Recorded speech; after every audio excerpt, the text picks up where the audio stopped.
Hello, welcome to our discussion on Augustine and friendship. The the contemporary world is so, uh, shall we say, proliferated by friends. The social media, for example, particularly, actually, not really for example, but particularly in the social media, you count friends by the thousands. Very few of us who have our social media account, whether it's Facebook or Instagram or Twitter, will count just a few. Many of us, if not the majority, would have friends like 1,000 friends or 2,000 or even 5,000 and even more friends like that. But sometimes I'm very amused with that because while you have so many friends, in times of need, you cannot count on them. Sometimes, if you're going to look at the post and you are, trying to be melodramatic in your post, it will just send you icons of like thumbs up, like, or love, or emojis there. But that's all there is. If you're going to if you're going to go and look for them, you won't find them. And I wonder if you will die, how many of them will go to your funeral? So, is that the friendship that we want or crave for? I do not know. Maybe for some of us it might be, but for me, I don't like that kind of friendship wherein I only count them by their numbers, but in terms of relationship, there is none. So, in Augustine, friendship is again another value. It's an Augustinian value. Here, you will find in the life of Augustine that he counted few friends. In fact, one of that few friends that Augustine have is Alypius. I think you remember him. He became part of the community, the first community that Augustine created, or rather established after realizing that there is more to life than just looking for satisfaction and success in his career. So, what is now the idea of love, rather of friendship? So, first of all, Augustine discovered that the root of friendship must be God. When we have friends, we choose it according to our likes. I think there's one Roman writer, forgot his name, but it was cited by Benedict the 16th in his in Benedict's Deus Caritas Es. I think a friend is something that you think alike. You have the same likes or dislikes, no? Or something like that. So that's a friend. A friend is something of the same mind and spirit. And of course, because you cannot be friends with people who would always be of different persuasions. Although I remember way back then, several years ago, there is this psycho bubble, if you may say, that says that whenever you want to have a good relationship, you have to look for someone of different persuasion so that you can balance each other. But of course, I think it's a tragic counsel. No? It's a tragic counsel. Like, how can you be secure and have a peace of mind when your partner will always be choosing that which is different from your own choosing? I think the idea of a relationship and a friendship is that while you are coming from different perspectives, persuasions, and backgrounds, later on, as you move towards this, as you grow in this relationship, you will be more of the same mind and the same spirit, no? Something like that, no? Rather than diverging as the year goes, because when we know that if people will diverge in their persuasion and perspectives, they will certainly end up separating from each other.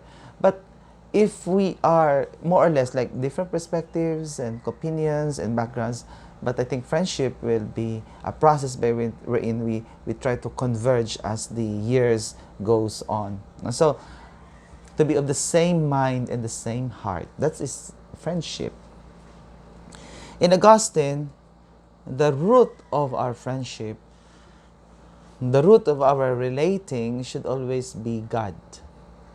Because friendship can be created out of something else. It could be like financial advantage. Sometimes, well, there are really people who would consciously choose friends that can financially be advantageous to them. So like for example, if you are looking for business a partner, if you're a businessman or a businesswoman, of course you look and seek for people who can answer such need, no? Connections as we call it. It can also be it could also be a relationship based on, well, other needs like social needs. That's why we have the so-called before social climbers. These people who are of lower social status but would want to elevate themselves into that rarefied atmosphere of the elite. So they would seek for connections that would bring about their social advantage and become part of the elite of society.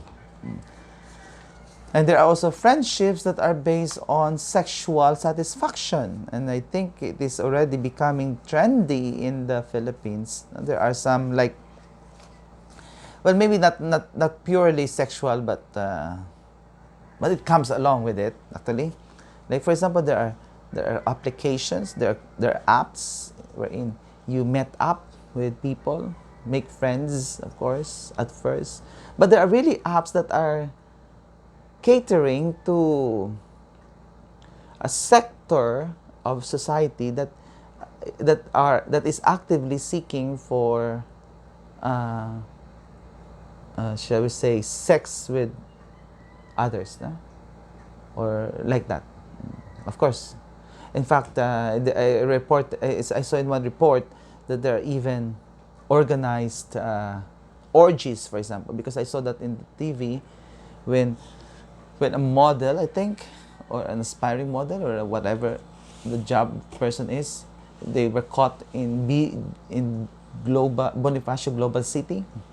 They were selling party drugs, and then the one who the police was explaining that these drugs, they are not shabu but party drugs they call it, is used to organize like a chem romance. And so I researched for what is a chem romance, and I understand it's when you have these poppers, they call it something like a substance that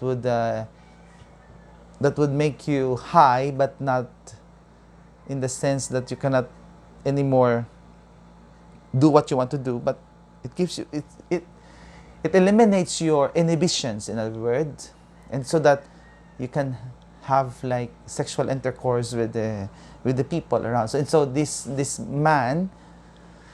young man at that, who was caught by the police, is actually part of that organizing group wherein they organize what do you call the term? Forgot. You call something like, if for the lack of term, I think we should say orgy. The sexual orgies, no? But it's a sex party or whatever, wherein they invite people and party, and then they would sell these drugs, these party drugs. It could be ecstasy or poppers or whatever, and then And towards the end, of course, I don't think towards the end, but actually the climax of the party is not to be together, interacting socially, but that you are able to come to the point where you have to sexually interact with each other. So that's the uso nowadays among those who are in that thing. No? So as I said already, we can develop friendship with an end in mind, or rather with whatever motivations we have. But of course, there are friendships that are really because we like each other. We like the same thing, we dislike the same thing. And for Augustine, in order to ensure that our friendship will be loving, truly, it should be rooted in God. In other words, you love the person not just merely because you share the same likes and dislikes, the same persuasions, the same perspective, the same point of view, but precisely because you love God together and you love God in each other. So it is more of God, something like friendship now is an expression of God's love and your love for God. And it may come to a point that the person by which the manifestation or expression of this love will be gone, still the friendship remains. And so I think that's the beauty of the idea of Augustine about friendship, that the root of friendship is not on the person, but in the shared love that you have for the Lord. This is beautiful, I think. And I think this is something that many of us are already forgetting, because our friends now are numbers and curated images on social media rather than real persons. Well, don't know where it will go, but I think I would like to have the friendship wherein I can only count a few, but I can always count on them, no, to be there, not only to satisfy my needs, but to also develop our becoming nearer to the Lord. No? And as I said, and this is also the point of view of Augustine, they are like treasures. They are not easily found. They are rare. They are not just cheap, because we can have cheap friends actually. And I think many of us are victims of having cheap friends. So mga like friends only in good times but not in bad times. So this is now why Augustine wanted friendship to be rooted in God, so that regardless of whether they are present or absent, whether they are still living or they will be dead, we can always love them in the Lord. Now, as I say, said here in the textbook, Augustine applies the concept of friendship from Cicero, wherein Cicero said that friendship is the harmony between human and divine things with benevolence and charity, and that of Horace or Horatio, which is a friend is the other half of my soul. And applying these concepts about friendship, Augustine discovered that in order to be able to keep friends forever and not to suffer when they die, we have to love them always in God. Because there in God, we will always be able to find them. Be blessed, as he said in the Confessions, blessed is he who loves you, Lord, and his friends in you. Imagine. I already mentioned that our friends are the expressions of God's loving for us, and also our expression of loving God in them, and his enemy for your sake. For he alone loses none dear to him, to whom all are dear in God, who cannot be lost. You see, beautiful? And who is this but our God, the God who created heaven and earth and fills them. So, to love all in God and because of God is the only way we could be able to keep our friends forever. The second thing to consider now in terms of making friends is that, as I already mentioned, that there are friends that who are cheap friends, and there are also friends that are really rarefied or rare, and those friends that are really treasures in our lives. So, what is now, or how is it now to be friendly? Well, according to the author, he said that number one, an expression of friendship or to be friendly is that you are welcoming. People, sometimes strangers, can become just strangers and remain strangers if we are not welcoming. And what is welcoming? I think I can cite here one very good definition made by Henry Nouwen, another spiritual writer, one of my favorites.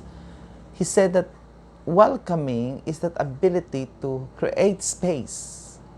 You know, sometimes our heart is so filled with our own biases and prejudices. And even our minds are also filled with our own perspectives that is already closed, cluttered. A cluttered mind and a cluttered heart cannot become welcoming because there's no more space. So how do you create space? Well, of course, you create space by letting go of things that are, shall we say, hindered us from accepting the persons as they come into our lives. So we let go of our prejudice, we let go of our, shall we say, biases against the person. Or sometimes, sometimes we hear about people even before we met them, and so we create judgment about them, and that judgment is not really sometimes favorable. So when we welcome, we allow them to come with a heart that is providing them a space where they can be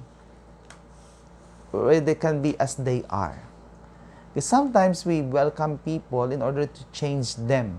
That's something, again, another difficult reality of our being human, is that we welcome the person not because of who the person is and what or she is or he is at the moment, but that because we are welcoming somebody else. We are welcoming them in order to transform them. So that's another difficulty, another hindrance, rather than we accept them for who they are and what they are. Give them space in our lives, in our hearts, and in our minds, so that in that space, they will be able to feel welcome and be able to come to a realization of their own transformation and conversion in God's time. So we just welcome them. Just like Jesus Christ, He did not say, oh, okay, only those who are good will come to me, and the bad you go out. No. He welcomed both the good and the bad, even with the preferential option for those who are considered bad in society, so that in the space that He provided, they can be converted in the grace of the Lord. No. So that's benevolence. And lastly, that was welcoming. And the second part, the second thing about being friendly or having a friendly attitude is that of benevolence, which connotes a strong concern for the society. It means that you have to be friendly, you have to help others, you have to remember to pray for them, you desire the best for them, and most especially that they will be able to reach the best thing, the very best thing. And what is that? That is salvation, eternal life in God and with God. So, benevolence will also mean to put love where only hate or indifference is existing. So, it is not to be overcome by evil, but to overcome evil with good. And this is something that most often happens to us, no? Especially when we are interacting with our people, and there are so much hatred or bad vibes, as they say nowadays, no? Maraming bad vibes. And sometimes we are giving fuel to that bad vibes by our own gossiping. So benevolence would be to will the good in that situation, to think of the good, to put things into another perspective rather than just fuel the gossips and the hatred. I mean, fuel the hatred by the gossips that we are having. So, and there is this beautiful description on inscription on the refectory of the Augustine community at the time of Augustine. In the Vita Augustini, it says here, whoever likes to criticize the life of those who are absent may know that he is not worthy to sit at this table. Correct. If we cannot say things in front of the person, personally, with whom we are talking about, then we have no business talking about him or her in his or her absence. So kung hindi mo siya mahambal sa iyang tsura, kung hindi mo siya mahambal sa fronte, in front of the person, no? And you cannot talk about these things that you're talking in his absence, you have no business talking about it. So, in other words, honesty and transparency and benevolence. Because sometimes it's so easy to talk about other persons in their absence rather than in their presence. Because you know that sometimes what you are talking about is also false or himo-himo na lang. Pero kung wala ang tao you're so eager to talk about the person for whoever you think he or she is. And that is not benevolence. That is the opposite of benevolence.